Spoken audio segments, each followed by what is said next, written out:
All right, welcome everybody to the panel. This is entitled Immigration and the Left. This is a Platypus panel that we're hosting at the University of Houston. Just very, very quickly about Platypus. We are a student organization here at the University of Houston. We host reading groups and coffee breaks, and basically we explore what are the possibilities of emancipatory politics in today's age. This panel is also being held in Chicago the night before the election, so this really is a conversation that's happening across the left, across various activists, across various party members. So I guess to keep that in mind, that really this is a broad conversation that's happening, and a very timely one, because immigration has been at the forefront of one of the most serious issues in the last several elections, let alone this election. So I'm just going to start off by reading the prompt for tonight. Immigration and the left. Neoliberalism, as the current organization of capitalism, promised to overcome the crisis of the Keynesian-Fordist states through the attainment of a free, cosmopolitan society. Yet the weight of national borders continues to be felt. While capital can easily move to a home where it is profitable, workers find their movement more stifled. From Brexit to the US presidential elections, immigration has become unavoidable in political discourse. Some politicians have promised comprehensive immigration reform, while others have considered the undocumented culpable for the decline of the nation's economy and sovereignty. In each case, a crisis of neoliberalism is registered. But what is the meaning of the question to the left and its attempts to change the world? Famously, the Communist Manifesto says the working men have no country. The incessant drive to realize profit sends capital all over the world, uprooting established relations and dynamicizing the global economy. Workers are forced to consider themselves internationally in the fight against capital. Further, immigration might even centralize the gravediggers of capitalism. However, if this process is not grasped by the workers, it offers an opportunity for the capitalists to secure their reign. The precarity of immigrants can be exploited by the ruling class to split the proletariat and contain their political struggle. That is, unless there's a left to lead. So the questions that were given were, how has the left approached the question of immigration historically? What opportunities exist in the immigrant rights movement today for an emancipatory politics? How is immigration related to other demands made by the left? And what role can left organizations, civil and or political, play in immigration politics? And before we start the panel, I just want to read the bios of the panelists. Alvaro Rodriguez was born in northern Mexico and immigrated to the US at the age of 3. An interesting fact is that his family home was overlooking the Rio Grande. His family home was demolished in order to build a border fence during the George W. administration. Alvaro worked alongside undocumented workers in South Texas, in a South Texas ranch, and also in an East Texas ranch. The East Texas workers in Alvaro were paid $5 a day, including groceries and a partially burned house. In both cases, the employers were millionaire ranchers. Alvaro is an engineer and has worked in the petrochemical Texas Gulf Coast industry for more than 40 years. Alvaro has been a member of the Communist Party USA for most of his adult life. The CPSA has fraternal relations with the Communist and Workers' parties of the world, including the Communist Party of Cuba, Vietnam, China, Mexico, etc. Henry Cooper, an all-around machinist and an industrial maintenance mechanic, Henry Cooper has been the programmer and co-host with Alma Diaz of the radio show Proyecto Latino Americano in KPFT, Pacifica Radio, since 2002. Henry has been a volunteer and activist in several grassroots organizations and coalitions such as Houston Unidas, Labor Council for Latin American Advancement, Pedro Oregon Justice Coalition, Alianza Mexicana, Asamblea Popular de Houston, Houston Socialist Movement, among others. A 40-year Trotskyist supporter of the Socialist Workers' Party and member of the Harris County Green Party, from which he ran as a candidate for the 148 District State House in 2012. Liam Wright. Liam is originally from Seattle. He moved here to help develop left strategy for the left. He is currently a communist without an organization, and he's dedicated to seeing universal equality. So I guess we can start down at that end with Henry. We'll have a presentation from each for about 10 to 12 minutes, and I'll try to signal you at the 2-minute mark like this. Okay. Don't worry, it's not going to take that long, because I believe that we are all already entrusted with some kind of historical information on what has been the position of the left, taking in consideration that the left is not the left that we hear from commercial media as Hillary Clinton and all that stuff.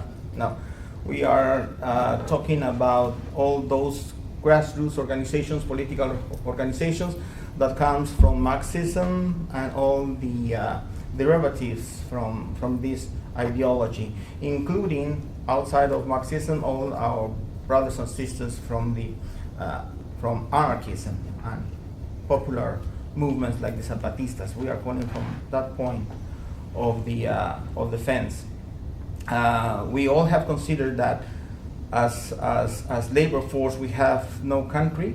We believe that we all are entitled to a free movement to work and develop our families where we think that it is more convenient for us. Unfortunately, that idea of free mobility is not what we see in the actual reality that we live day after day. The mobility is not something that we see with the intention to progress, but more of a displacement movement that workers in their own countries have to do because they cannot live anymore a decent life. And not only the movement of migration that is forced by the economic system that strangle all development from the working class, but the displacement of refugees that are victims of war. And sometimes those are the ones that are more affected and less accepted in countries like Europe, that, as we can see with the massacre that is happening in Syria, and also the situation that some dictatorships have come, like in Honduras, where hundreds of kids have been thrown away from their parents in order to save their lives. And we found that when they're trying to ask for political asylum here in the United States, they are rejected. They've been sent back to a situation where they jeopardize their lives, and not only the kids, but also the mothers. And one of these actual policies that have been implemented against our people comes from what the media here in the United States consider as the left, Hillary Clinton. So we have to be very careful when we talk about the left. The left, on the contrary, has always been on the side of the free movement of labor and recognizing their rights and their dignity all around the world. However, we have to answer specific questions over here. What opportunities exist in the immigrants' rights movement today for an emancipatory politics? Well, the opportunities are not going to be given. They have to be developed by the same group that is being moved, by the same group that is struggling in the country that they are coming to. We have the situations that a lot of grassroots organizations work as an umbrella of different groups that are coming to this country. We have one example of all the human rights organizations that embrace the flow of immigrants during the Salvadorian War. They were trying to give a humanitarian aid to all these people that had been displaced by the war that was created by the United States in El Salvador. And a lot of these organizations work to guarantee the stay and the gain of papers of all these people that was displaced. The emancipatory politics there were null, even though that it was a very great humanitarian effort to save the lives of all these people. That was it. It was just to guarantee a stay in the United States out of a war situation. There were no more fight from this sector, even though that it was a very conscious political group that arrived to the United States. There was no further fight to gain more rights, because they were not citizens, they were not able to participate in electoral politics. And it isn't till today, after several years that have passed through the legal procedure of residency and then again the citizenship, that they starting to participate, trying to have a voice within the electoral game in the United States. That was one situation. They were granted humanitarian stay, and that was it. Another phenomenon we face with all the movement generated in the 1990s and 2000s, when a huge movement of people came from Mexico, around 5-6 million in a period of about 7-8 years, that generated a great discussion within the political establishment of how to control the flow that was the product of the NAFTA policies.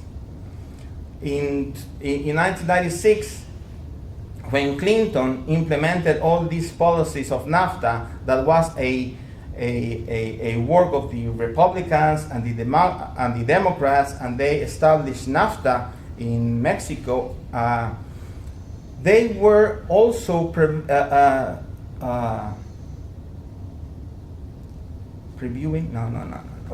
foreseeing the influx of millions of workers.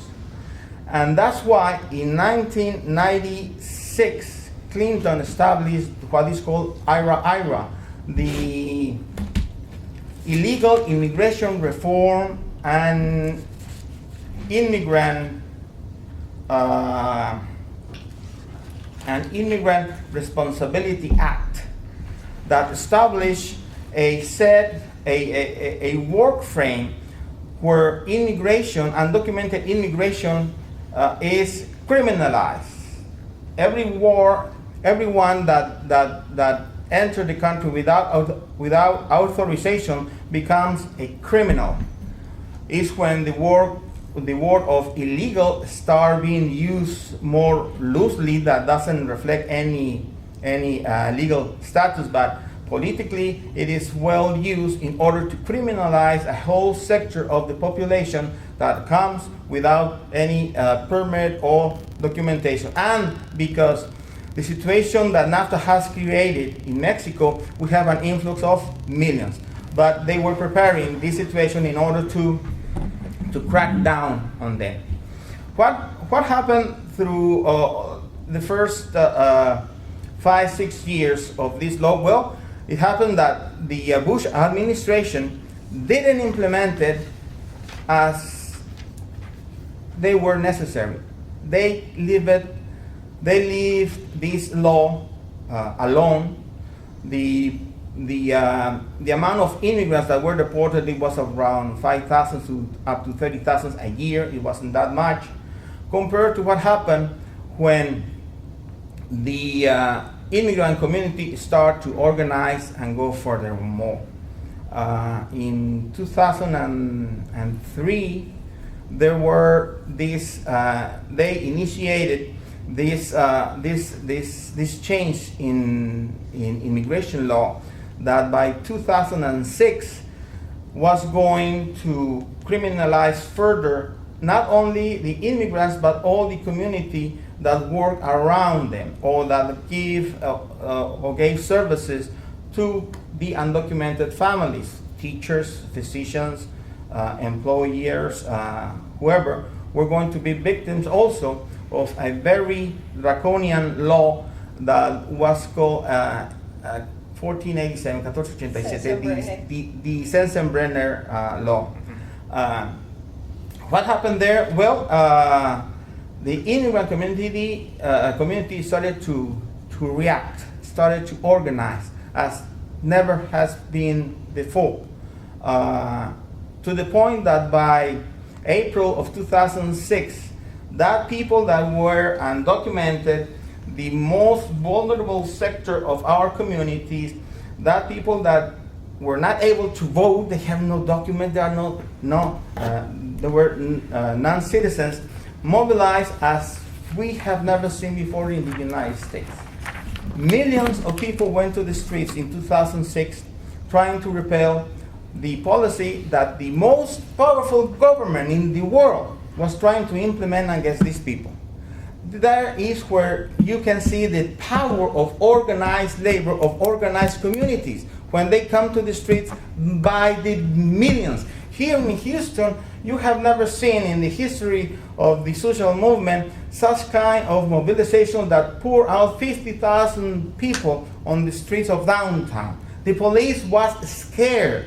You couldn't believe how afraid they were. These police people on their horses were afraid of being surrounded by thousands and thousands of people. So that shows that when the left, working in conjunction with organized communities, they are so powerful that they shake the whole establishments to the point that they have to stop and withdraw those laws. What happened after that? Well, they saw the power of the immigrant community and they decided to apply what I call the Robocop, not Robocop, that police, that robot that when you hit on it, it becomes liquid and becomes Terminator. Yes. T-1000.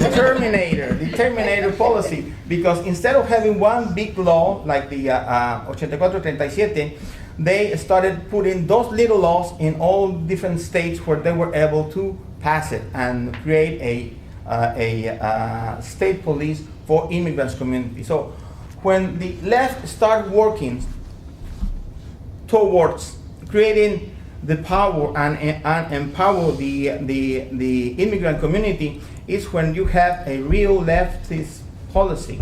When you are trying to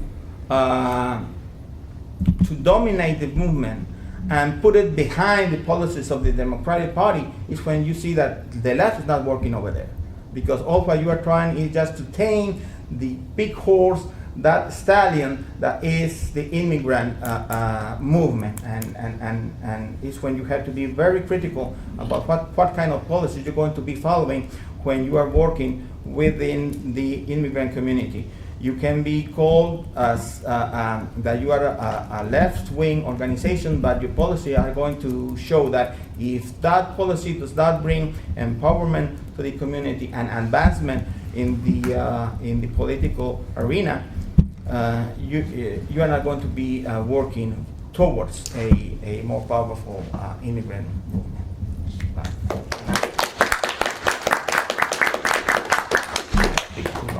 No, it's perfect. Alvaro? Yes, I'm not as good a speaker as Henry is, or extemporaneous speaking. So I prepared some remarks, okay? And please forgive me for that. First of all, I want to thank Platypus for the invitation to address this distinguished forum. The topic is certainly very timely, as we are days away from the presidential elections on November the 8th. And Republican presidential candidate Donald Trump has made immigration the cornerstone of this election campaign. It's a typical ploy by Republicans to use racism as a divisive and effective tool to win elections. So Donald Trump is just right in on the coattails of what the Republican Party has done in the past, except he's just cruder at it than they were. But I'm not sure that is he's as crude as they get, because I just got an email right here from my existing congressman. He's a Republican, and it says the title of the email is "Safety of U.S. Citizens Must Come Before Criminal Aliens." So this is a Republican establishment guy that's already in the Congress, running pretty much unopposed, except I think for the Green Party in the congressional district in the south of here. So Donald Trump is not that far from what's been done in the past by the Republican Party in order to become relevant at a national level. But make no mistake that the topic of discussion during the campaign has nothing to do with real immigration policy and everything to do with racism against people of color. I don't know if you noticed, but no fence is being planned for the northern border with Canada, only southern border. And you also probably haven't noticed that nobody, Donald Trump or anybody, is talking about rounding up Europeans that have overstayed their visit in the United States. Every time I get up in the morning and listen to the business news, I hear another British accent. So how can we have so many British anchors on television? I understand they're also cheap labor for the news anchors. But in this forum on immigration in the left, we do want to address real immigration policy and help provide some clarity to it. The root source of the problems facing our new immigrants is capitalism itself, and its most current variant, neoliberalism. That is the topic at hand, neoliberalism. You can call it globalization, unfettered capitalism, or just super exploitive capitalism. That's all that it is. Just so we're on common terms, I'll tell you what I consider to be neoliberalism, because everybody has different definitions of everything, so that you understand where I'm coming from. So the main tenets of neoliberalism, as I understand them, is global trade deals such as the North America Free Trade Agreement, NAFTA, that Henry just spoke to, the Trans-Pacific Partnership, the TPP, Transatlantic Free Trade Agreement called TAFTA, and all of them are there to profit multinational corporations. Another aspect and main tenet of neoliberalism is the privatization of previously nationalized key economic sectors such as energy, railroads, telecommunications, steel, and so forth. This has been going on for quite a while, since the 1980s around the world. Austerity in public spending for social services. That's happening around the world. It's happening here too. Lower or no taxes on corporations. That's what, Trump is very proud of saying that he has paid no taxes. He's a very smart man. Global corporations unrestrained by national regulations. So they're all against regulations. They impede the free enterprise system, and they encumber making a profits, super profits. And the free flow of finance capital around the world. So they want the ability to exploit and invest anywhere and everywhere, so they can withdraw super profits from other countries. So what are some of the problems facing our new immigrants in this country? Death along the now heavily militarized border. I don't know an actual count. Maybe you guys do, but it's in the hundreds, if not thousands. So real people are dying because of this policies of militarizing the border, and now there's calls to even add more to this militarization. Houston is a hotspot of sexual slavery, super exploitation, and wage theft. So bringing it home here to Houston. Much of the economic dynamics of Texas are due to super exploitation of undocumented workers in construction, restaurants, food fast services, and many others. So Texas has profited tremendously from undocumented, unauthorized workers. Undocumented workers live in constant fear of deportation and separation of families. 11 million cannot obtain legal work permits nor a path to citizenship. So they're trapped. They cannot vote, even on elections that are primarily about them, about immigrants. They cannot vote. In fact, the phenomenon of Trump caused a lot of legal residents to apply for citizenship, and there's a backlog in the administration on reviewing those. I think it's over 1 million applications for citizenship. So how do we get here? Let us discuss the North America Free Trade Agreement as an example of a neoliberal action that has caused so much trouble. Henry talked a little bit about that. I'm just add a few more points. Obviously, we didn't coordinate our comments. Okay. This agreement caused a massive export of corn to Mexico. 78,000 Iowa farmers can produce more corn than 3 million Mexican campesinos. Okay, it's called agribusiness. It's called mechanization. It's agribusiness in a big way. U.S. agriculture is dominated by multinational corporations, heavily subsidized by the U.S. taxpayer. So Mexico is certainly at a huge disadvantage. 40% of U.S. corn goes to produce ethanol, a government-mandated additive to gasoline here in Houston, in Earth Square. Mexican subsistence farmers were driven from the land by U.S. taxpayer-subsidized low corn imports. Mexican corn imports rose from $200 million before NAFTA to $3 billion after NAFTA came into existence. 1/3 of all corn in Mexico is imported from the United States. So what happened? What did that do to the Mexican campesinos, the farmers in Mexico? Well, they're being forced to immigrate to the United States as a source of cheap manual labor. Where are they going to go? This has resulted in impoverishment of about 10 million Mexicans. I'm sorry, I'm concentrating so much on Mexico, but that's who I am and that's what I know. So I'm sorry about that. So unauthorized immigrants have increased from about 3 million before NAFTA to about 11 million today. Now they're made into convenient scapegoats for racist demagogic election politics from people like Donald Trump. So back to the root cause, capitalism. At its roots, the problem we face is due to capitalism. The primary purpose of capitalist economic system is to accumulate more and more profits rather than provide for the general economic welfare of the country. That is its bottom line. It's not that capitalism is run by just a greedy CEO no, they have to do what they have to do because that is the system. They asked one CEO one time, said, why don't you increase wages? Why don't you do this and why don't you do that? I think this was I remember the CEO Prince from the CEO of Citigroup, and he said, when the music starts, you have to dance. And what he meant by that is that if he takes any steps other than what the neoliberalism is forcing him to do, he'll be out of a job, and somebody else just replace him and continue with the same thing. So that's what he was saying is, he's part of a system that you have to dance to the music.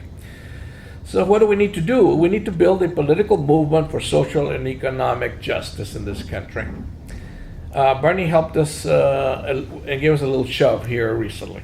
So what can you do? Certainly you can join and become active in the Communist Party USA or other immigrant rights groups. There are several. Join local progressives like the Houston area progressives right here in Houston.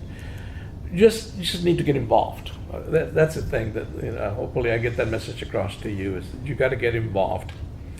And we all need to go out and vote. Early voting starts next week. Is that tomorrow? That's Monday. Tomorrow. I'm sorry. Yeah. It's tomorrow, Monday.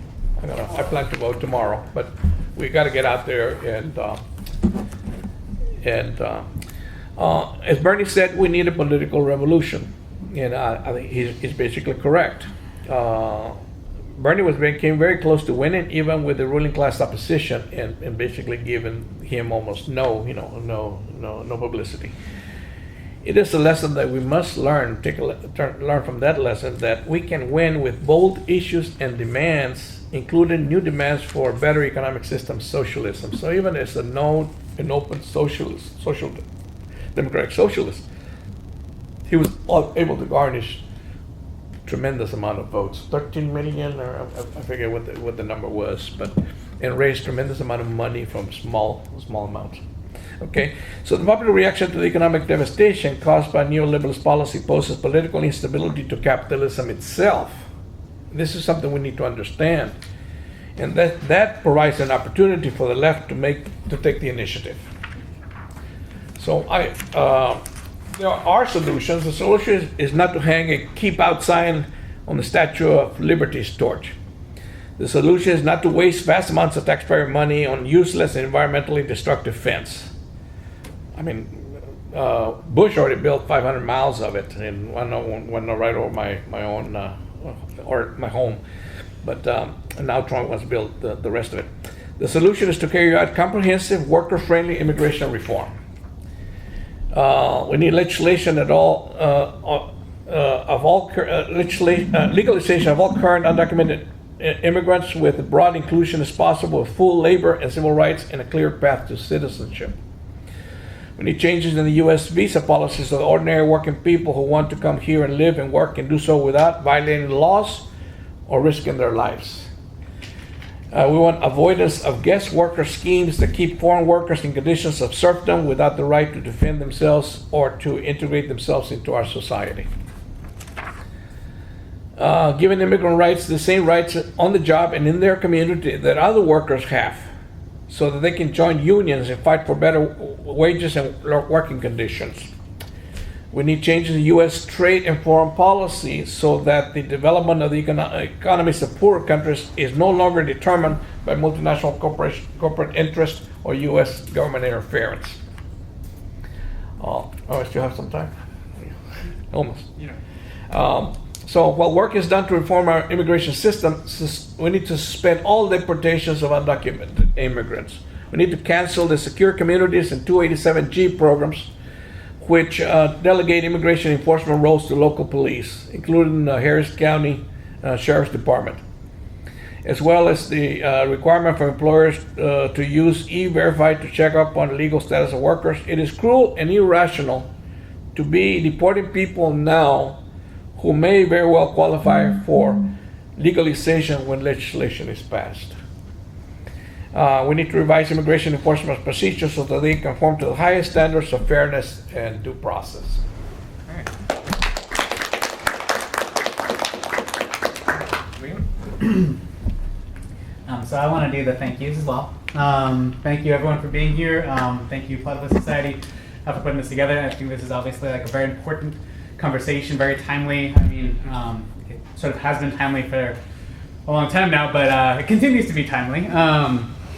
And I want to say,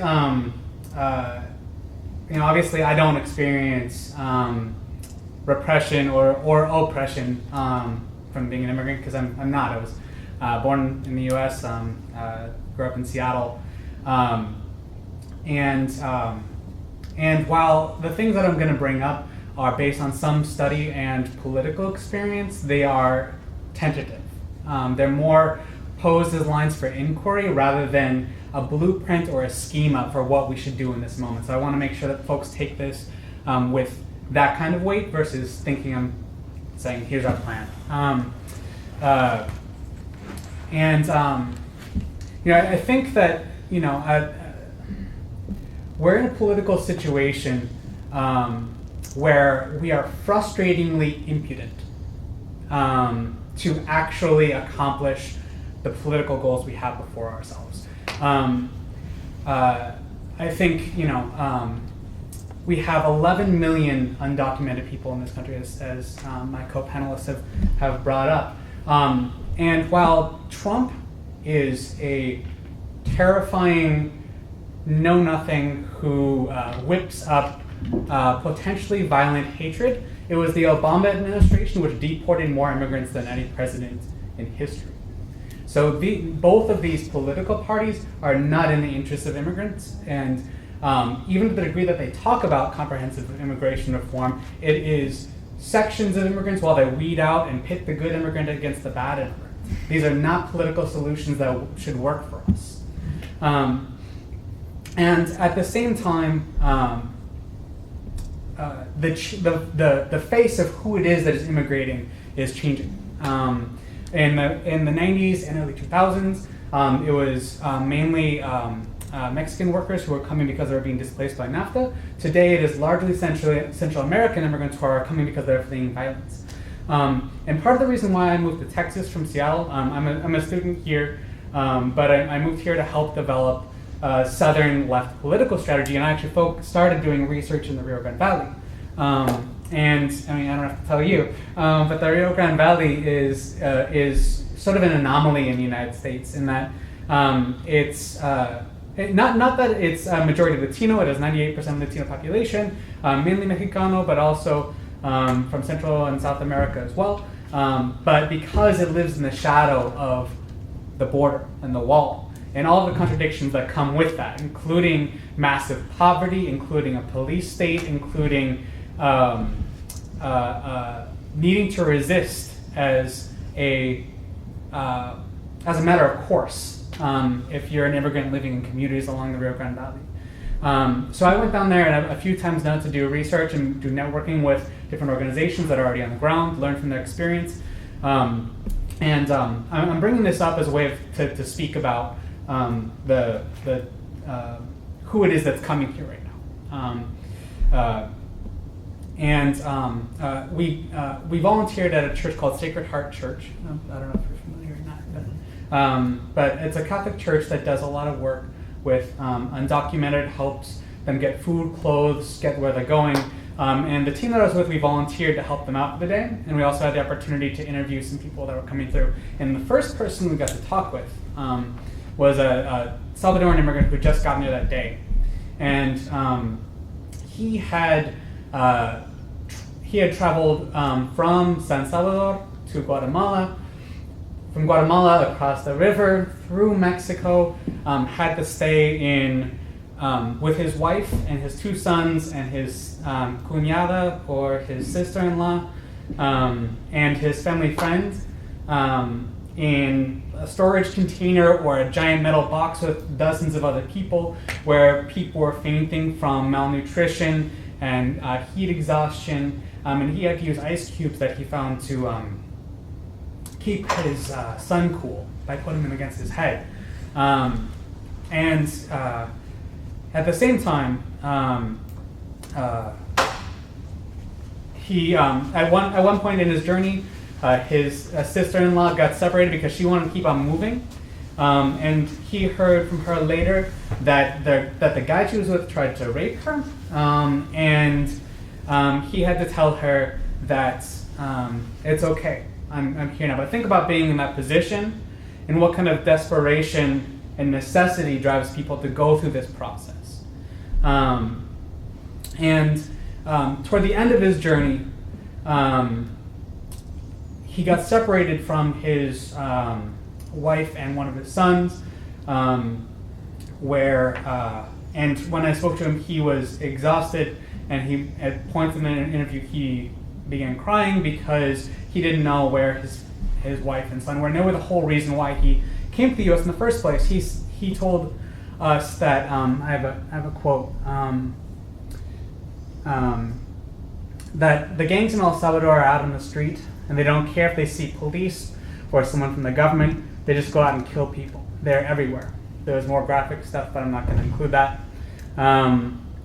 There were about 1,000 families that live in his neighborhood, and people join gangs because they want to keep themselves and their family safe.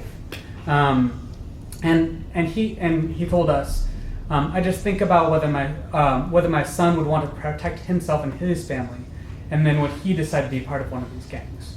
So this, Trump says that people that are being sent here are rapists and criminals.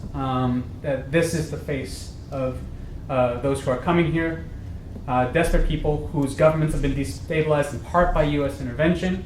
And so I say this as a way of getting to the point. I don't have to sell this room that we have to stand with them. That their right to inclusion, to respect, and to full rights should be a given. But I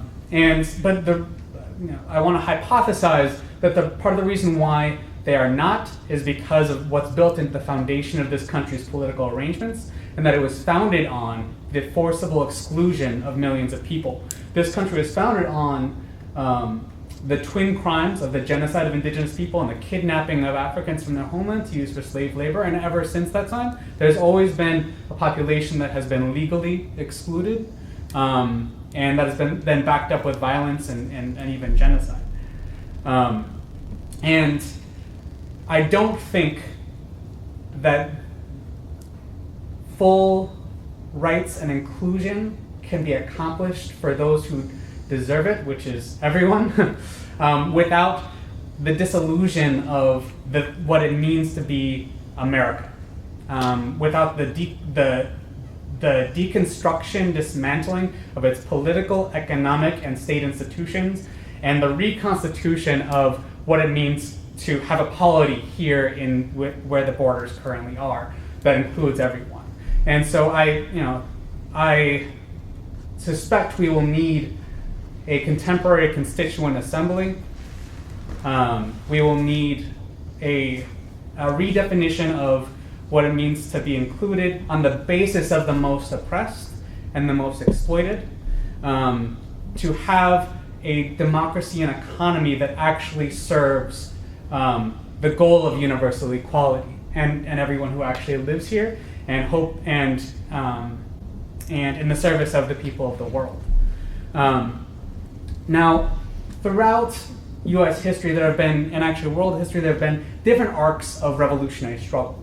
In the early or pre-New Deal, it took the form of workers walking off factory floors in militant and heroic strikes. And the shape of the revolutionary movement internationally at the time was that of workers at the point of production. During the 1960s and 70s, it took the form of national liberation movements via the Black Panthers and their various iterations in different national groups, and the rebellion of students and Black youth in inner cities. And today, it is taking the shape in the United States of various social movements for equality, whether that be Black Lives Matter, or the Dreamers movement, or Occupy. I was in Seattle when state of emergency was declared from riots shutting down the city. Relatively proud of that. And at the same time, internationally, the most successful, apparently successful socialist projects combine electoral efforts that are extensions of social movements. This is true in Greece with Syriza, in Spain with Podemos, in Venezuela with the PSUV and Chavismo, and even the Zapatistas. Probably all of us have seen that they're running a presidential candidate, and this is from the quasi-anarchist revolutionary group in Mexico. So the shape and form of revolutionary currents is changing, and I think we should change with it. And I want to say a few principles which are not in themselves a strategy, but can maybe help to guide discussion of strategy. And that is, I think that we need to embrace these explosive political aspirations, not shy away from the raw or violent character that they may take when people say, no, I will not be oppressed anymore.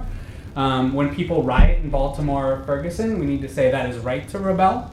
We need to think creatively with regards to tactics and strategy. Cool, I'm on point. We need to think creatively with regards to tactics and strategy.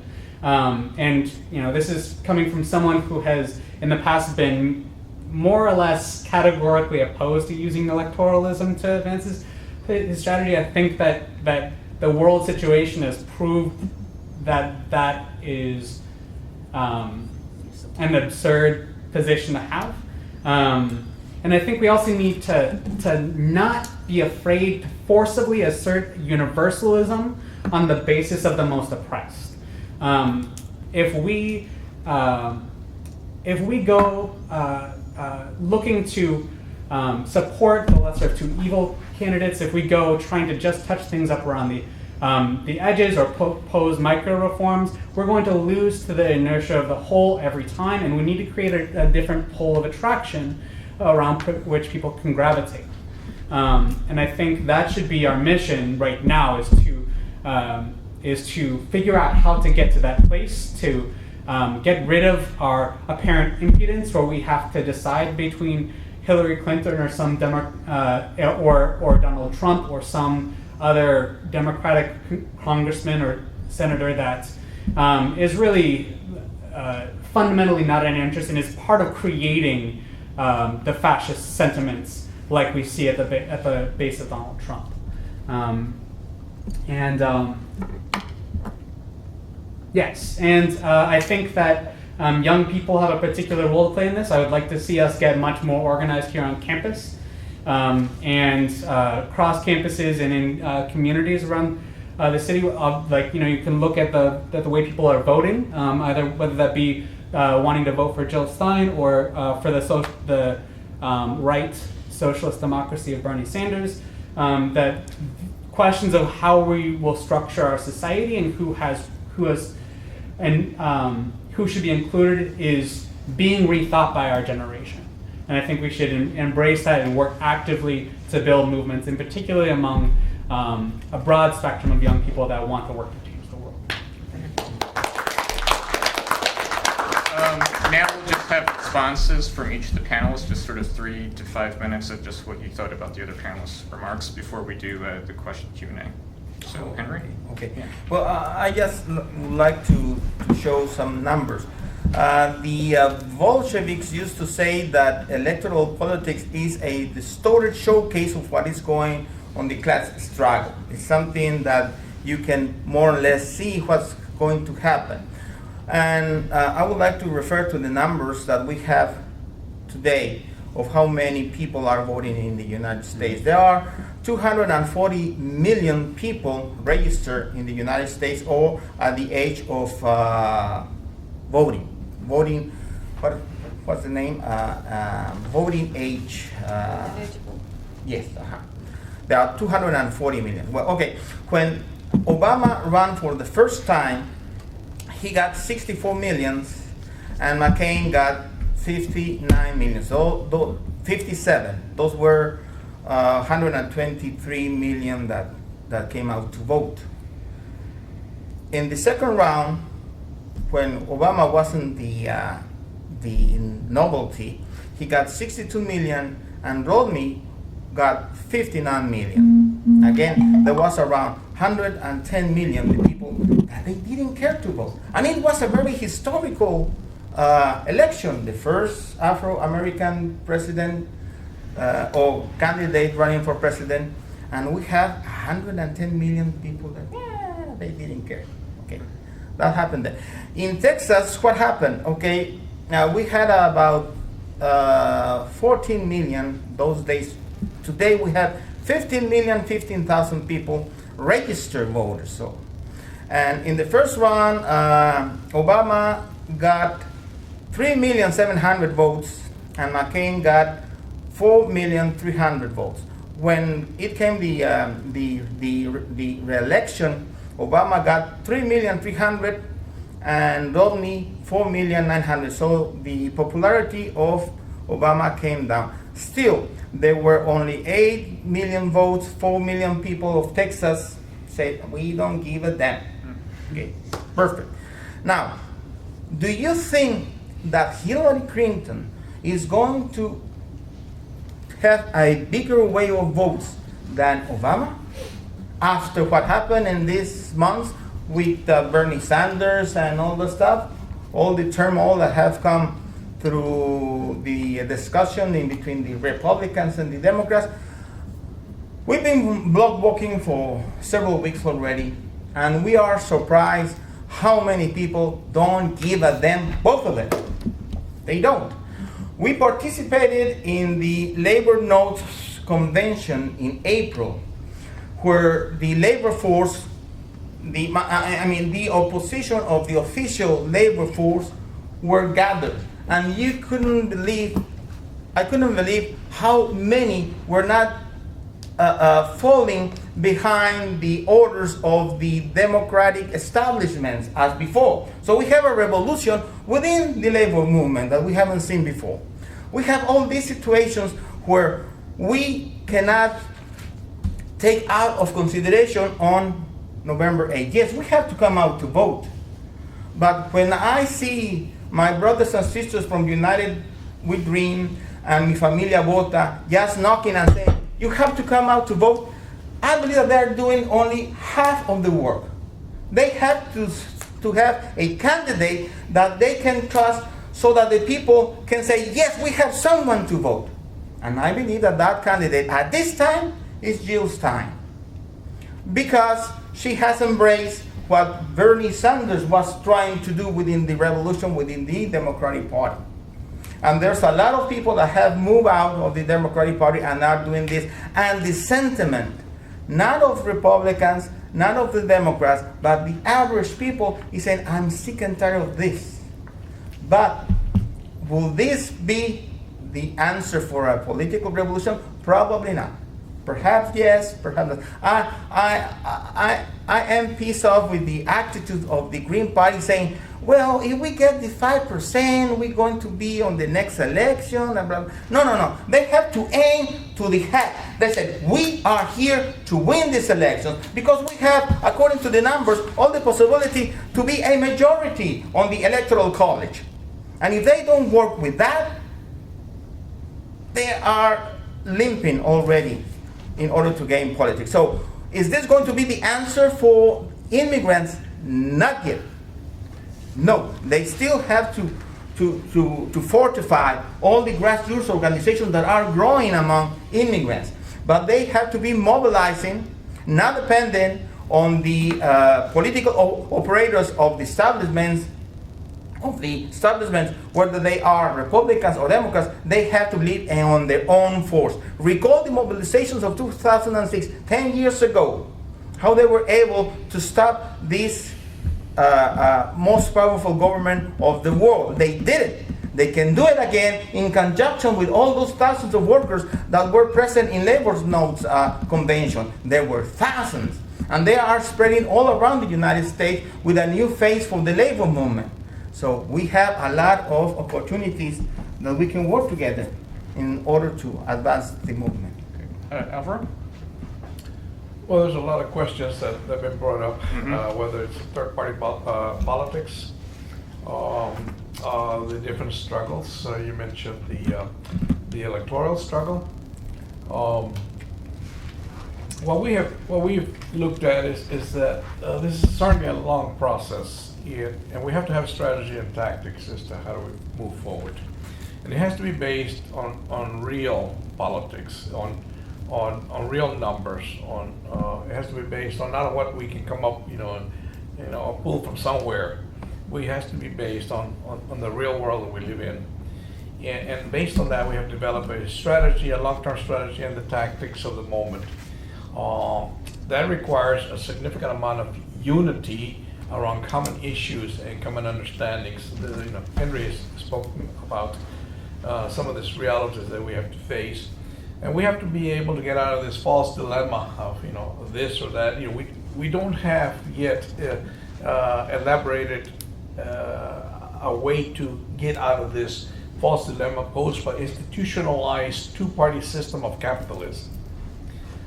All we do know is there are some elements of that we need to engage in. One is we have to have an independent policy outside of the two-party system. But how are you going to implement that policy is going to take a lot of thought. And it's not something like what I can come up with or what he comes up with, some scheme in the middle of the night. It has to be working with people, where they're at. What's going to get those 2/3 of the people to come out and vote? I don't know. You can attribute it to cynicism or loss of faith in the system. There's a lot of reasons that a lot of people don't come out and participate in the electoral process. Is Donald Trump wrong when he says the system is rigged? No, he's not wrong. The system is rigged. That's what Bernie said it is, and it is rigged. But does that mean that we don't vote? Does that mean we don't engage in the electoral struggle? We're only going to work on the political struggle, or the ideological struggle, or we're only going to work on the economic battles? No, you gotta get in there. I think Lenin said that you have to get in there. Bourgeois politics, and this is what we're talking about. Bourgeois politics is a pigsty, but you have to get in there and fight. As long as you have the ability to fight. As long as we don't have fascism in this country, you have to go out in there and fight for those ideals that in the Constitution, those ideals that are propagated, that are not for real, but they are put out there. You have to fight to ask that those become real, right? People only learn from their own experience. You can preach all day long to everybody, and it doesn't matter. People have to find out from their own experience. Like a lot of the Bernie people found out from their own experience what kind of party is the Democratic Party. By being inside during the national convention, in the state conventions, they figured out, a lot of people from their own experience, how rigged that system is. And but people have to go through that experience, and you have to build unity, and not everybody's going to come to the same place at the same time. So our job is to be an initiator. It is a unifier to the left. I'm talking in general. Yes. The left is to figure out so people understand what's really going on behind the scenes. And then try to bring unity to the movement. What the labor movement is significantly important, even though, we're talking about, we're a different country now. Industrial concentration, the power of industry is huge still in this country. It doesn't matter whether people say that, now we're all into retail or IT or smart card. No, basic production is still extremely important. Look at the strike of the oil workers here in Houston, They can shut down the whole country. And there's only 6,000 workers.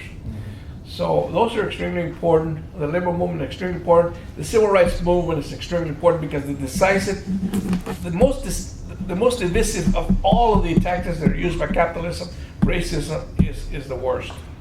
And it's still very decisive in elections and everything else.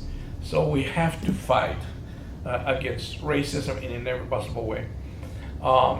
We do need to put our heads together in terms of what would be the best strategy of electoral independence. I don't know what that is. I'd like to hear more about that. Yeah, I would too. Because I haven't seen one that I can say, this has worked. That they've taken this and used it over here in Boston and it works. Right. I haven't seen that yet anywhere. So. So I just have really 2 points I want to make. One, I think that while I think it's important that we talk about and deal with questions of electoral strategy, I don't think that is. I don't necessarily think that is the beginning and the end of what our strategy should encompass. In a lot of ways, I think we have to race to catch up to what's already happening among working people. I mean, we're talking about the struggle of immigrants and but the strikes of people in immigration detention centers. And these are in many ways some of literally the most precarious people in the world who are putting their lives on the line for basic rights. The same thing of the recent prisoner strikes that are relatively unprecedented that swept through the South of prisoners doing labor and hunger strikes. And this has been a growing tide of struggle from among those that are not only economically exploited, but also those who are deprived of legal rights. And I think that if we can identify sections of the people like this, and effectively catch up to them, similar to what Lenin talks about in What Is to Be Done, where he's advocating for going into the economic struggle and bringing social democratic politics into it. I think to the degree we have political solutions to offer, which I think we should not overstate. I think we should bring them to the sections of people that are the most disenfranchised and oppressed, and we should work to build not just struggles against the way people are suffering, but for solutions to those things. And I don't think that's mainly through particular policy reforms, but I think we have to do that through projecting vision and strategic goals that we need increasingly people to take up. And I think that needs to be done in a dynamic dialogue with people that are actually in struggle and those who are coming from the outside. I don't think we can determine that sort of in our heads, talking among those who sort of think things are good ideas. It needs to be something that can take root and grow from people's struggles, as well as have practical efficacy for the long term. And then to the degree that we have electoral strategies, it needs to grow out of and be an extension of the goals of these movements, as opposed to having our social and political struggles, or I mean our social struggles or our economic struggles be subordinate to the electoral campaigns or the necessities of major political parties, like what is often the case right now with the major unions in this country, where they end up being the shock troops of the Democratic Party more so than actually fighting for the interests of their members. And I think and through doing that, I think we can. There's the possibility of having not just a different political pole of attraction, which the Greens increasingly seem like they might be able to do, but one that is projecting towards the kind of future that we need, that we're saying that we need. We need a bit of voluntarism in this, of forcing the shift in political track. And I'm all for being practical and realistic and having a deep understanding of the society we live in and how it operates and how people express politics. But I think if we don't have that kind of vision and assertion, I think that we're going to end up giving our political ground to the right every time. And I think history has borne that out. Okay, so now we're going to go on to the Q&A. Questions, or I can start off. I have one. Start off. You want me to start? Okay, I will start. I guess I'll use my moderator privilege. That's the first question. All of you have expressed that immigration has created some sort of crisis, especially in here we're talking about the United States, but of course this has happened for other countries, for other capitalist countries in Europe. I know Henry, you mentioned that usually there's this idea of free mobility, sort of the cosmopolitan idea that if you're a laborer in a cosmopolitan society, you should be able to go wherever you want as long as you work. I know, Alvaro, you mentioned briefly sort of the immigration creating some sort of crisis on the system in the United States. Political. Yeah, a more political one. Liam, I know some of the work that you've done also in the Rio Grande with some of these towns. And I was thinking that all of you have also expressed kind of the inertia, specifically with the two-party system, but as well as maybe other kind of politics as well. I think, Liam, you had a good term for it. It was the frustrating impotence or something like that. Impotence, yes. And so I was thinking, okay, so on the one hand, there's this kind of ideal that if you're a laborer, you should be able to go wherever you want. But on the other hand, we don't see this in society. And yet this should be some sort of contradiction that could be either mobilizing or expressed politically, or some sort of route for breaking through the inertia. So I was just wondering what each of you thought about that, because that seemed to be an idea that you guys were converging on. Yeah. This refers to what Alvaro was saying about the capitalist system. Mm-hmm. Okay, what they promote is, yes, you are free to travel all around the world, you are free to go wherever you want, but the actual conditions that they establish with borders, with the state-nation limited by borders, and the conditions that you can also travel under such conditions if you are working class, but you have the privilege if you are a capitalist with a lot of money. So parting from there, that the capitalist system has established the conditions of how you're going to travel, that opposes directly the spirit of internationalism and solidarity from the working class. You just cannot do it, and not if you're going to be moving by the hundreds of thousands or the millions. Actually, the mobility that we see is a forced mobility. It's a forced deployment of people that cannot live decently in their own countries. And the worst case that we are seeing that kind of migration is because the state violence has taken a new phase.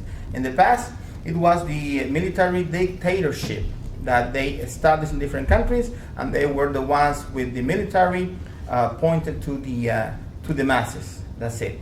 Now they invented this drug, this war drug, in order to let the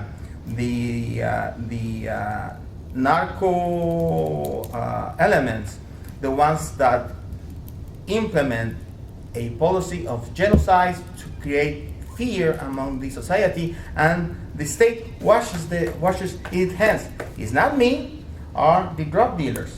It's not me, but we know that the drug dealers are colluded with the governments in order to create this state violence, but with a new face. On the issue of immigration and whether it's a crisis or not, we don't have a crisis of immigration in this country. We do have a human rights, human tragedies that you mentioned that I didn't get to mention because we have a limited amount of time. Those are real tragedies that are happening right now today. But as far as the immigration issue, it's mainly a political football for the electoral struggle. In Europe, it's the same thing. The huge migration of people from the Middle East, Syria, and other areas in the Middle East to Europe has created a political crisis. But it's a crisis that is used by the right, the nationalist, in order to win a political, position in their governments, whether it's in France or the British, Brexit, and so forth. It's just a way to use racism to create strengthen the right. Yes, there's a significant number. I don't know how many millions of Syrians and others have moved in, but that itself is nothing compared to the resources of the European Union. I saw big camps of Syrians in Germany. I don't know how many they had there. There's about 25,000, I think, in one city alone. But it's not that big of a deal. Mm-hmm. It is the human tragedy of trying to get there, and we've already discussed that. But that's not the problem. The problem certainly is one of using immigrants as scapegoats for political reasons. Donald Trump is using immigrants as scapegoats for why workers in this country are losing their jobs, why they haven't made any progress, why the dwindling middle sector, called the middle class, they're scapegoats for all of these things that are going on that really should be put at the foot of neoliberalist policies. Since the Reagan years, the Margaret Thatcher years, that policy was basically a policy shift from the New Deal that was created back in the 1930s and 40s. They shifted that to neoliberalist policies, which is a super exploitation on federal capitalism. And now it's biting them in the butt. And now they're talking a new game. The neoliberalists like Hillary and others talk a new game. They call it inclusive capitalism.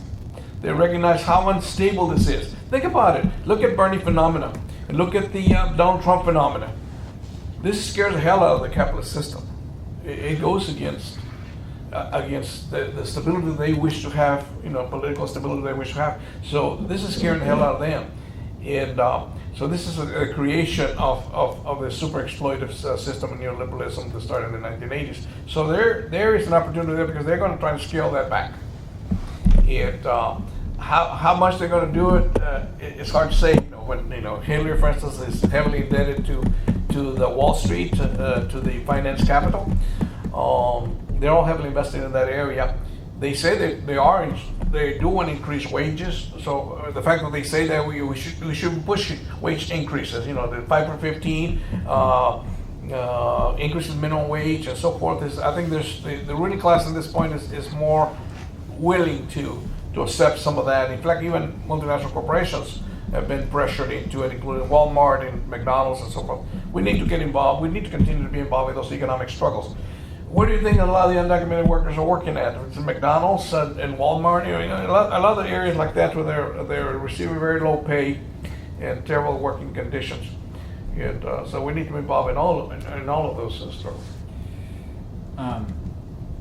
And I guess as far as the idea of the mobile and cosmopolitan worker, what this is a possible point of struggle. I guess that seems like a really big question, and one that requires like some investigation before dealing with it substantively. I guess I will say I don't think that I suspect that nowhere has this ideal ever actually existed. I mean, even with the advent of capitalism, the forcing of the peasants off the lands to work in factories and workshops in the cities. I mean, this is the very birth of capitalism. And today, I mean, I think you look at different sections of exploited people, and it's not just immigrants or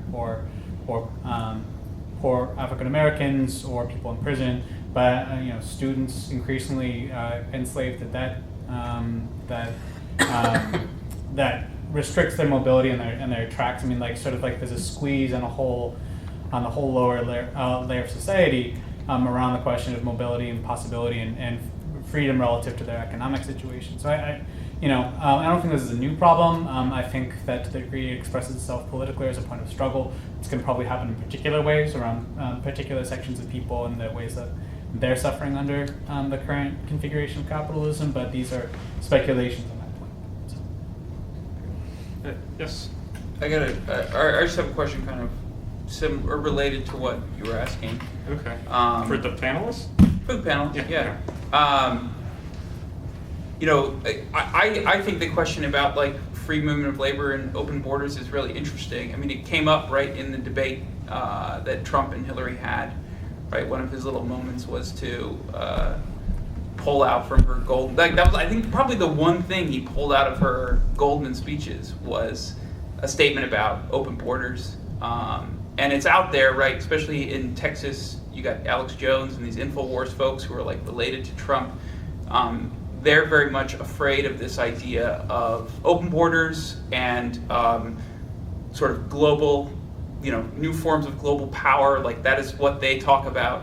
And I think it's a really interesting question for the left for a couple of reasons. Like one, thinking about democratic control and like whether the challenge of immigration can be solved through democratic means, like thinking about Germany and what Merkel did, allowing refugees in. If she, a lot of people have said if she had put that decision to a vote, it would have been voted down in Germany, and that she made that decision, which I absolutely agree with, right, kind of in some ways against the will of the people in that country. And I guess I'm sort of thinking about it too in the sense of like, if like we do resolve it, say in this country, I'm from the Rust Belt, I'm from Ohio, we do resolve that problem when there's an economic crisis in this country. Nobody questions whether you can pick up and move from Ohio to California because there is a political union to resolve that. And so I wonder, I think it's a question for the left, and I wonder what you guys think about sort of new and sort of supranational forms of political union as necessary for resolving these kinds of questions, which are caused, which I tend to look through the lens of like an economic crisis between two countries. With the story you told about NAFTA is absolutely right, but it's an economic problem that drove millions of people out of necessity. And so I think like I struggle with that question. I think it's a difficult one, and I've just been thinking about it as you guys were speaking. So okay, can I just ask a clarifying question before? Yes. And then you can totally have the first step. But by supranational political unions, are you referring to things like the EU, or I guess like Soviet Federation? Like what? Just to be more particular about what you're suggesting. I don't know. I think I want to keep it pretty open. I think that I don't know, right? But I think when I think about resolving economic crisis between two nation states, it's like, should we be imagining forms of power that are larger than the nation states, or are we just in Alex Jones's nightmare? We're turning into globalists, right? We want to imagine his nightmare. But should we be? I think it's a good question of like, should we be? Should we even be thinking in that realm? Right. Does the problem necessitate it, or can we say that, well, this can be resolved democratically between the people of Mexico, voting and organizing in Mexico, and the people of the United States voting and organizing in the United States, and somehow their resolution could be found. So, Okay. Yeah. It is beautiful how the system has determined the rhetoric, the way that you speak, the way of the ideas, how all the networks suddenly are using the same speech to bombard our society. When you say that have open borders policy and that this Jones is scared of it, it is because they do not avoid the problem of open borders with all the consequences that what would be necessary to have an open borders policy. We should have a solution for the situation that the people that you want to open the borders for. If you don't have, for example, in Baja California, South California, we have 96,000 workers working under slavery conditions for the products that Driscoll sell in the United States, strawberries, blueberries, all that stuff. What would happen if you, and we have in the state of Washington, a wave of new work farmers that are Latinos and that are taking over of the farms. They are buying the farms. Just imagine that if we have an open border suddenly in California and we let all these 94,000 farm workers, go to work in Washington, where all these new farms are being exploited by Latinos. Everybody's going to get scared. We have an influx of thousands of people because they cannot have the conditions, a decent working conditions on where they belong, and then they're going to be looking for the opportunity that is being opened at this time, October 23. Okay, we have these opportunities for all these people to come and work in the United States. If we have an open borders policy, I bet you that these guys are going to come looking for the opportunity that these Latinos are having now, and nobody talks about it. So the problem that we have in this rhetoric fight is that no one is aborting the issues, taking care of the roots of all these problems. And that's why we insist that Jill Stein be participant on this debate, because she's going to be answering those questions. When you talk about open borders, you have to talk also about the problems that are creating the migration of millions of people. When they are talking about the refugees in Europe, in Germany, they should be talking about the conditions in Africa, how they've been sucking millions and billions of wealth from Africa, and nobody talks about it. If you're going to talk about refugees, you need to talk about the conditions that they are coming from, that we are bombing, that we are funneling millions to warlords, and we are doing it that consciously, that we are creating a turmoil so that we can have this problem. And nobody talks about that. It is a systemic problem. And we have to have that dialogue with common people in order to come to the solutions that are going to fix this kind of situation. So a policy of open borders is just a framework to scare people. Oh, no, I don't want these guys over here. Why? What's going to happen? So they start thinking in the way that all the propaganda is being poured to our society. Yeah, I mean, talking about open borders is just giving basically a tool to the ultra-right, because they're going to use it in that way. And now we're going to be invaded by hordes of poor immigrants from all over the world, of the wrong color, the wrong culture, and that's going to create even worse economic dislocations for the U.S. working class. So I don't know that it's not a practical question for the left at this time. Maybe in the future, when we talk about United Nations agreements on basic human rights, there may be some kind of an agreement on something like that. But right now, it's not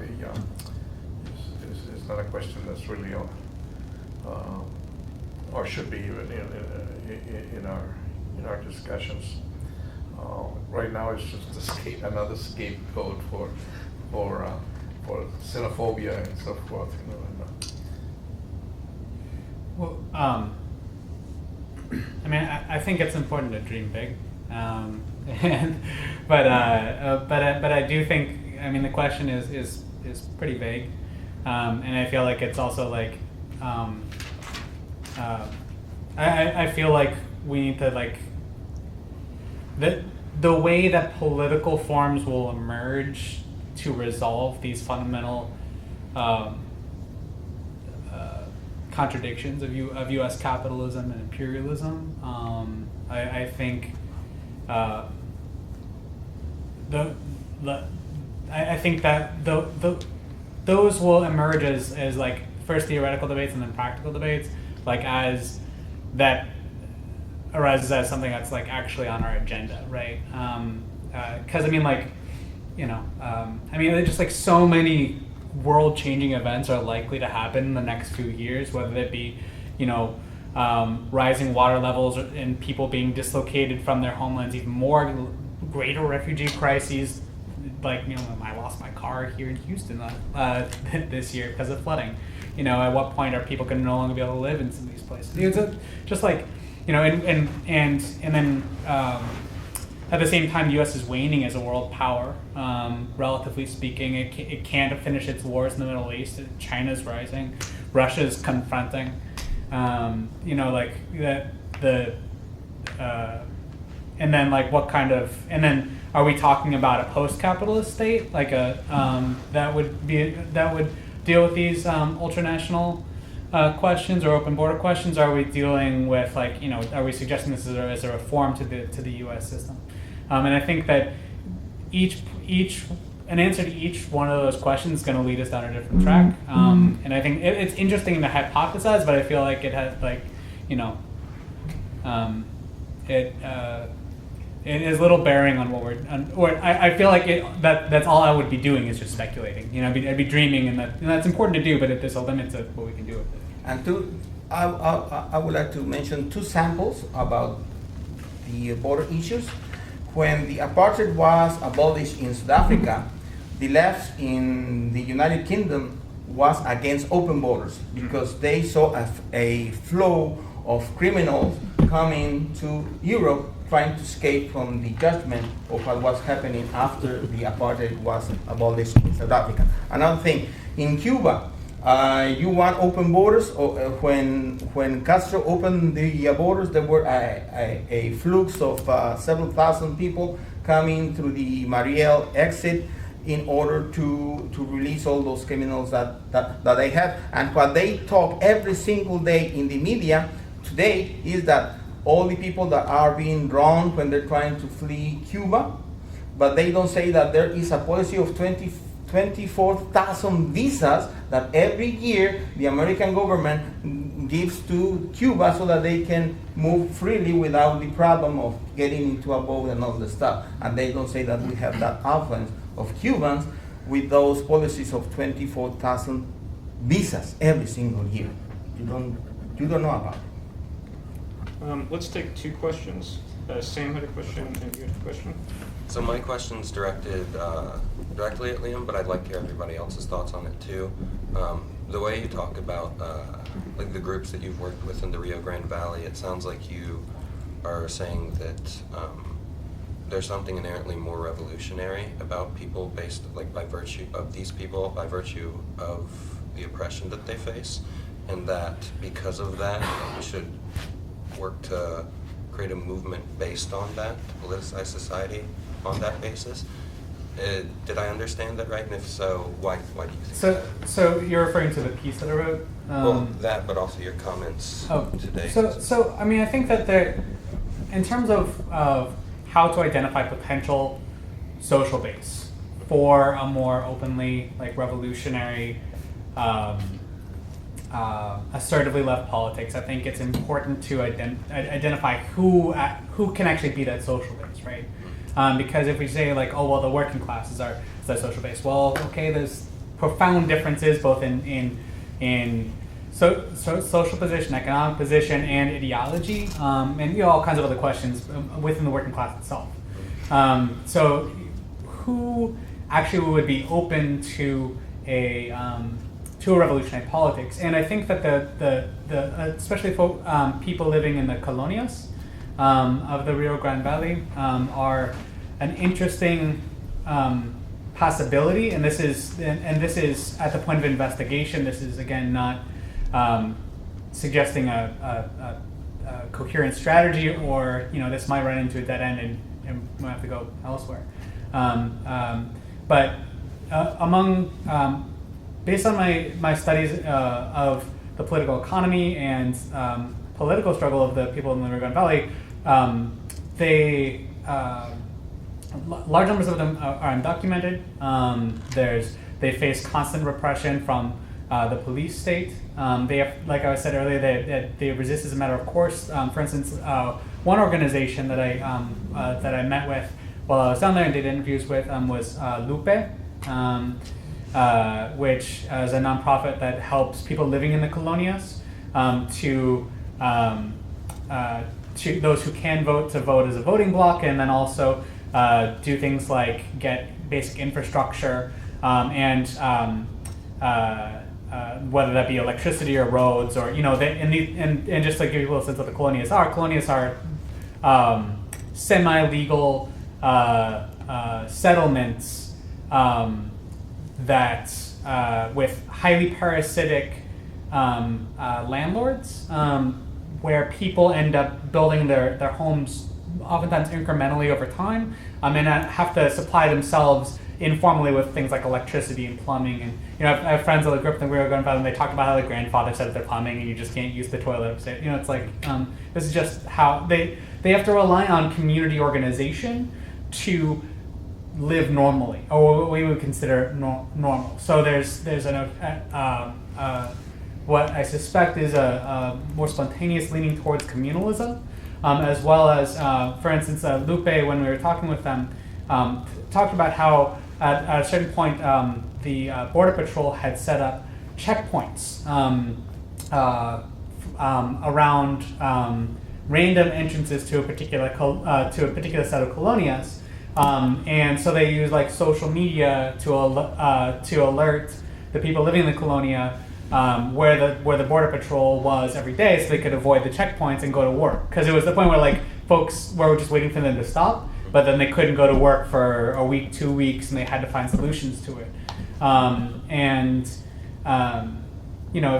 If you're living in the shadow of the border and there's constant like surveillance and sort of Orwellian police state, your relationship to that state changes, and so these are relatively idiosyncratic qualities, at least in this combination, that I think make the Rio Grande Valley a possibility for basing a political project. But this is only a hypothesis at this point. And anybody that wants to talk more about thinking strategically along these lines, I'd be very interested to have those conversations. But I think also, especially with the way that these political questions have become so national, I think it'd be wrong to say a localist strategy is the sum of what we need to do. But I think intervention in these national struggles, whether that be Black Lives Matter, Dreamers, prison strikes, I can go down the list. I think that those are vitally important as well.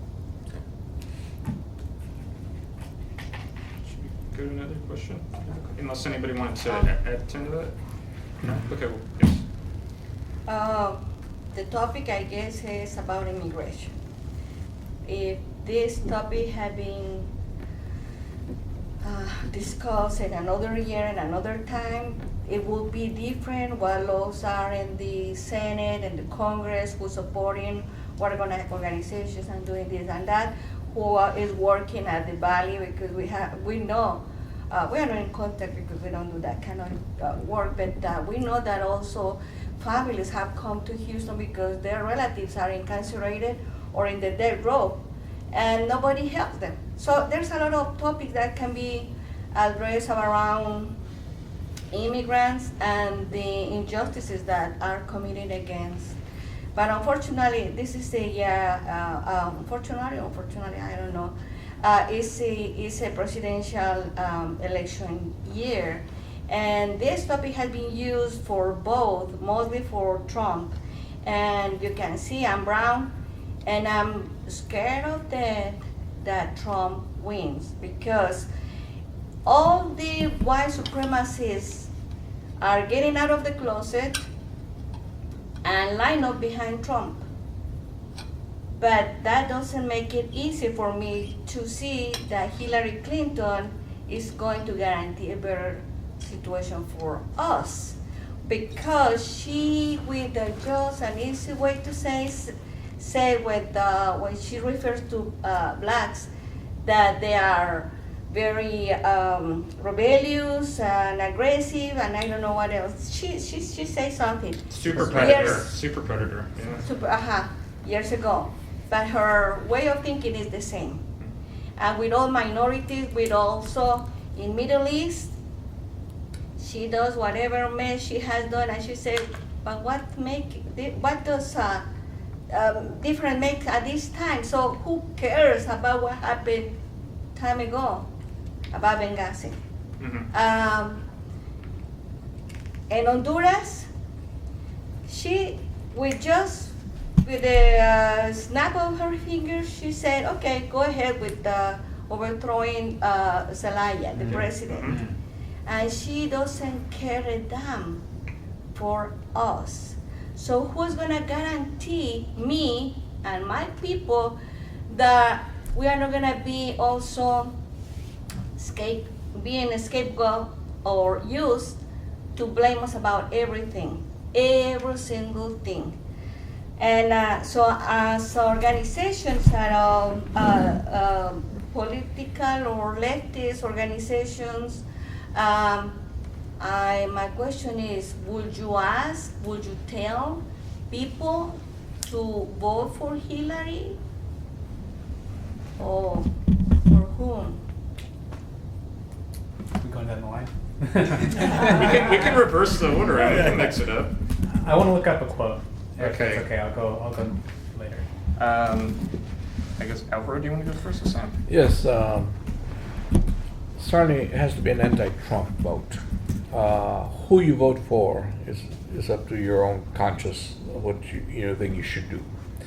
But because Hillary's a very defective candidate, obviously, I was very favorable to Bernie Sanders, in the primaries, but he didn't get, he didn't get to be the candidate for the Democratic Party.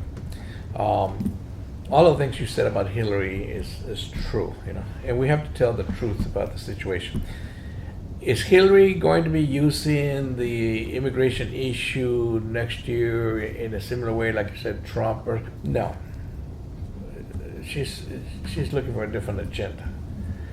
Can you persuade her to engage in some kind of comprehensive immigration reform? And the answer is yes. Whether that can happen or not depends on the composition of the Congress, whether it's the House of Representatives and the Senate. Whether she's going to have any kind of legislation. But whether she's going to be predisposed to accept comprehensive immigration reform, the answer is yes. Irrespective of what you think about her as far as Syria or being a neoliberalist or being in the pocket of Wall Street.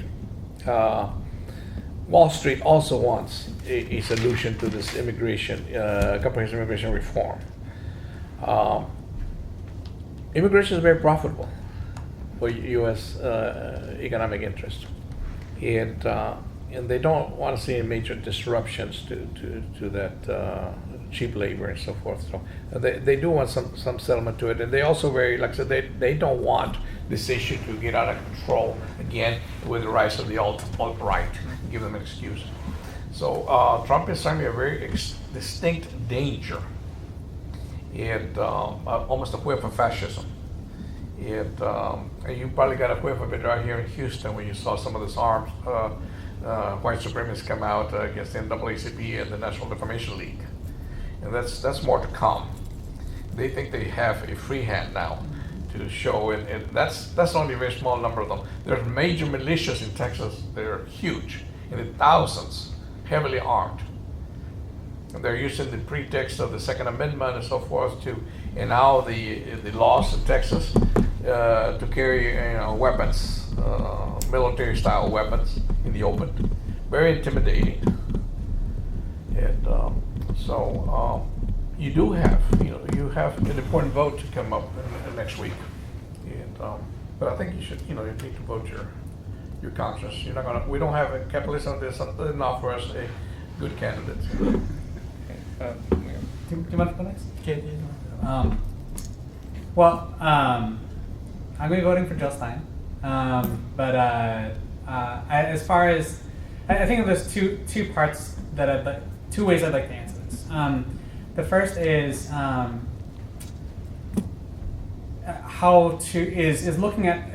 is considering how we create other electoral poles of attraction. I think Sanders clearly has a strategy of trying to create a left current within the Democratic Party, and has shown that there's there's more possibility for that than I expected a year ago. People said that they were getting behind Bernie Sanders. I was like, we've seen this game before, and I think I was mistaken in that. Bernie Sanders is not a Marxist. He's not actually even a socialist. But I think as far as creating in a winner-takes-all electoral system, the possibility of having like a left faction of the Democratic Party is one possibility of advance. The Green Party is offering a different answer to that question that I right now am finding more compelling, but I think that this is an ongoing discussion we need to have. In that Stein is, especially among young people, is polling very well for a third-party candidate, and I think by voting for her, we help open up more room for discussion in the national discourse of actual solutions to these problems.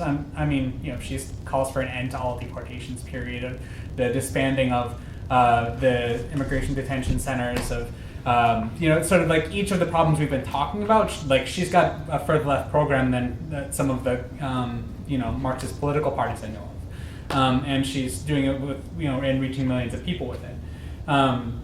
But I think as far as Hillary Clinton goes, I think that her particular brand of politics, neoliberalism, corporate power, is a part of what creates the kind of white hatred and the virulent proto-fascism we see among Trump's social base. I have a quote here from Chris Hedges when he did a debate on Democracy Now! With a former labor secretary for the Clinton administration. Right. And he says, and the fact is that these neoliberal policies, which the Democratic Party is one of the engines for, have created right-wing proto-fascism. You can go back and look at the Weimar Republic, and it was very much the same. This is completely counterintuitive. Of course, I find Trump a vile and disturbing, disgusting figure, but I don't believe that voting for the Democratic establishment. And remember that the two insurgencies, both within the Republican Party and against figures like Hillary Clinton, who spoke in the traditional fear-pain language of liberalism, while assiduously serving corporate power and selling out working men and women, and people see through this con. They see through the game. So, insofar as we have status quo politics at the head of this thing, people will continue to feel disenfranchised. Many white working class people gravitate towards racism because that's the legacy that they have in this country, and it empowers them to take that on. I don't think Hillary Clinton is going to make that right-wing proto-fascist social base any less dangerous. I think that it might actually empower them in the long run. I don't think either option is good with that respect, and I think that with this, for at least me, the clear solution is, or the clear way to vote is Jill Stein.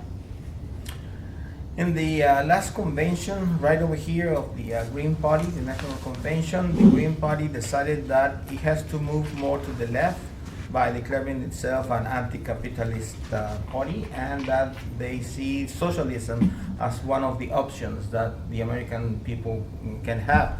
And with those amendments to the platform, the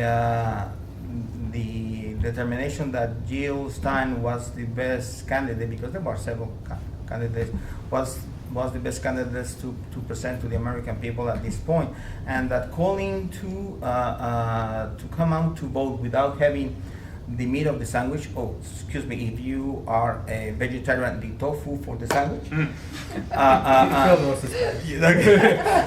It is does not help to mobilize to all the American people that may be prone to participate in electoral politics. We realize that this is just a window of opportunity to present to the American people a set of ideas that started with Bernie Sanders, and that it can help to mobilize without creating false expectations that the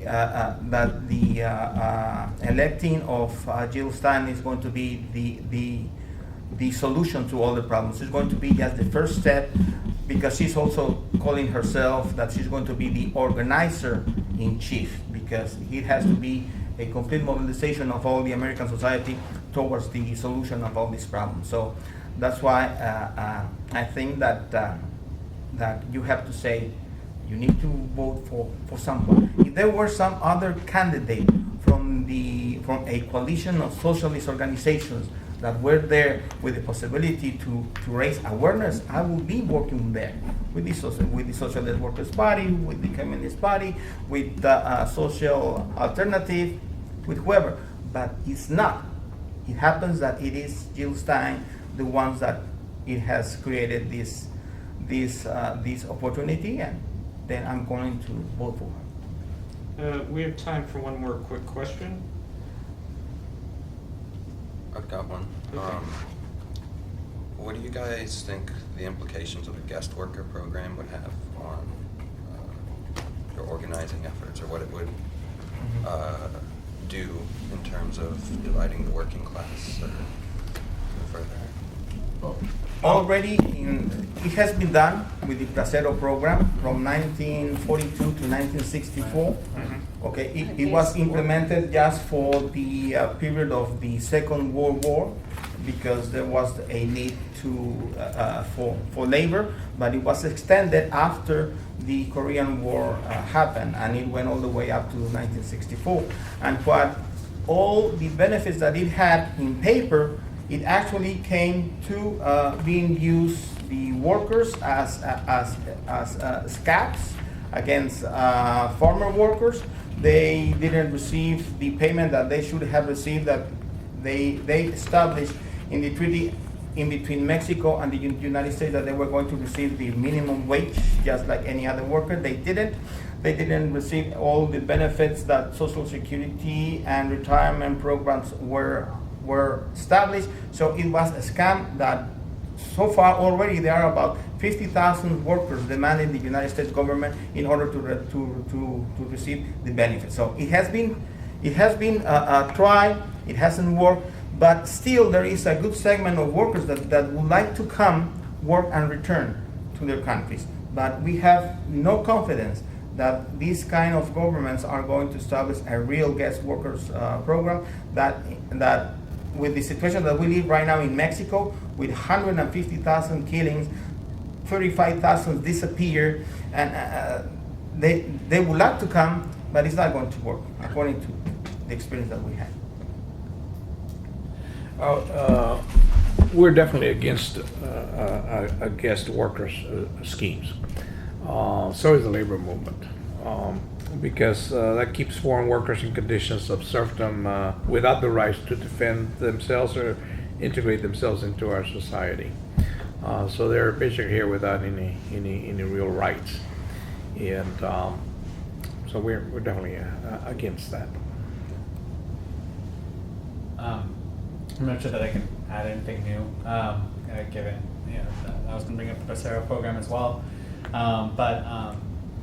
Yeah, I mean, I think that capitalism finds all kinds of ways to mitigate problems without solving them, in ways that create further and further fractures among working people, where some get minor privileges over others. And I think this is one of those cases.